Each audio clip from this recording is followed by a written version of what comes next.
¿Pero qué hora es? Oye, partimos según el horario previsto, ¿eh? ¡Qué organización, eh! No ha sido nunca el tren, ¿verdad, Josué? No, es bonito. ¡Es fantástico! Ya lo verás. Dentro es todo de madera, sin asientos, todos de pie.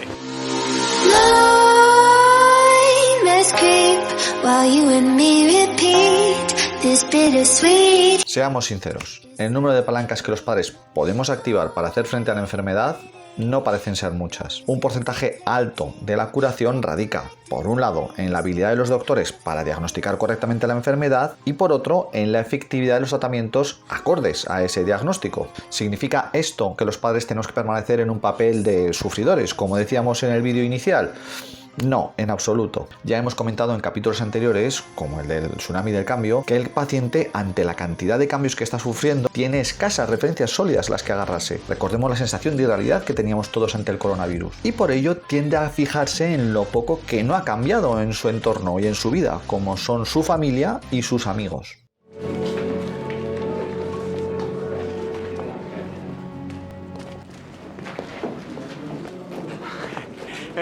¿Qué te había dicho, Josué? Es fantástico, ¿eh?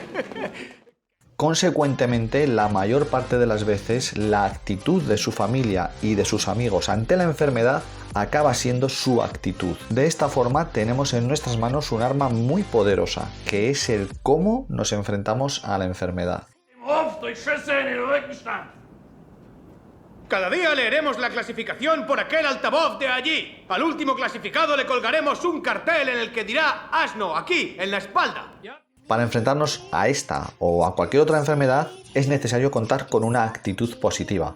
¿Por qué? ¿Porque es lo políticamente correcto? ¿Porque no queremos que nuestro hijo sufra? No. Existen numerosos estudios que ahondan en los beneficios que supone tener una actitud positiva frente a cualquier enfermedad. La Universidad Pública de Harvard publicó un estudio en el cual se demostraba que mantener una actitud negativa reducía tus defensas, puesto que se vuelven más frágiles. Además, una actitud positiva te empuja a tener hábitos saludables, muy importante durante buena parte del tratamiento. Y en último lugar, y no por ello menos importante, una actitud positiva que aporta esperanza. ¿Qué consejo les darías a esos papás que están pasando por un cáncer infantil de su chiquitín? Si tú estás feliz entre comillas, estás contento, estás positivo, crees en que tu hijo se va a curar, creo que va a ser muy bueno tanto para ello como para la enfermedad, para el tratamiento y para que ellos estén tranquilos.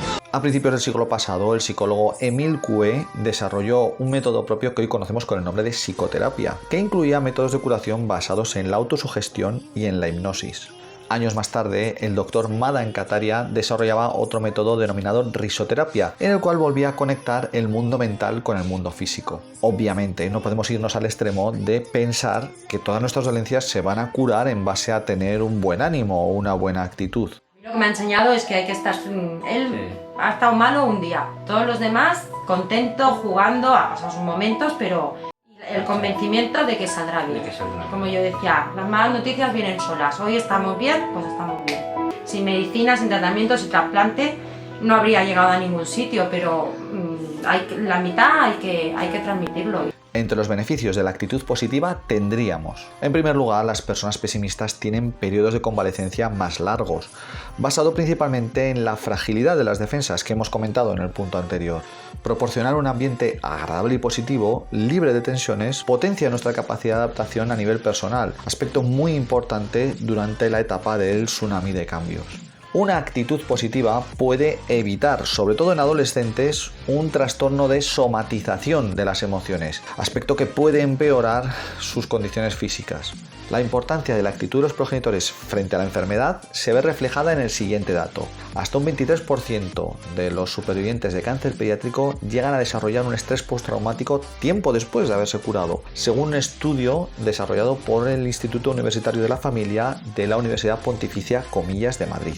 Dicho estrés tiene una estrecha relación con los patrones de funcionamiento que han desarrollado los progenitores durante el tratamiento, relacionados con el desbordamiento emocional, el estrés, la ansiedad, etc.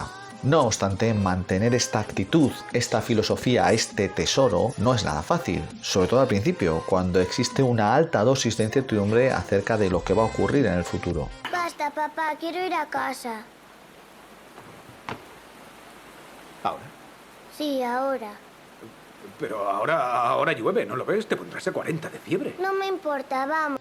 Y así llegamos a los consejos para hacer crecer el tesoro. Cuando los pensamientos negativos comienzan a bullir en nuestra cabeza, es muy recomendable identificar cuál es la razón que nos está llevando a pensar de esa manera. A veces surgen por la dinámica de los días, por la incertidumbre que rodea este tipo de situación, que es muy mala, e incluso por dinámicas negativas que no tienen nada que ver con la evolución de la enfermedad de nuestro hijo. Seguidamente intentaremos razonar una salida positiva a estos pensamientos negativos. El segundo consejo sería el uso del sentido del humor. Y a veces es muy complicado de conseguir, lo admito y lo comparto. Pero también es cierto que lo podemos conseguir de forma externa, a través de libros, de televisión, de YouTube. El poder de la risa nos ayudará a relativizar algunas situaciones y a positivizar un poco más nuestro pensamiento. Es muy fácil perder puntos porque hay hambre. Yo mismo ayer perdí 40 puntos porque no pude aguantar y pedí un panecillo con mermelada. De albaricoque. Y él de fresa. El tercer consejo sería rodearse de personas positivas, que es muy importante en este tipo de situaciones. A veces su visión, su compañía o su perspectiva nos pueden hacer romper esa dinámica negativa que hemos comentado anteriormente. Vámonos, venga.